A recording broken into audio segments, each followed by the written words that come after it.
Աննա ջան, ինչու որոշեցիք գրանցվել Մեծ Step Ակադեմիայի հաղորդակցման հմտություններ դասընթացին։ Շատ պարզ, տեղեկացված լինելը ապահովում է։ Մարդիկ կարող են ստել, բայց մարմինը երբեք չի ստում։ Ինչքան տեղեկացված ես, այնքան քիչ են քեզ խաբում։ Աննա ջան, դասընթացի ավարտից հետո ո՞ր հմտությունն եք սկսել ամենից հաճախ կիրառել առօրյայում։ Անկեղծ ասած, հաղորդակցման հմտությունը հիմա ավելի լավ եմ կարողանում տեղեկատվության մեջ փաստը առանձնացնել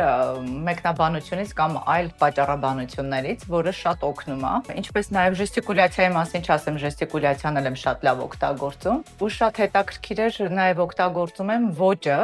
պրոֆայլինգը ոճի տեսանկյունից։ Մարդու հագնվելու արվեստը շատ հետաքրքիր էր, ինձ համար նորություն է։ Եթե նկարագրեիք մեր դասընթացը 3 բառով, որոնք կլինեին դրանք։ Պաշտպանված, ազատ եւ ապահով։ Խորհուրդ կտաք մեր դասընթացը ձեր ընկերներին կամ գործընկերներին։ Միանշանակ, անպայման խորհուրդ կտամ,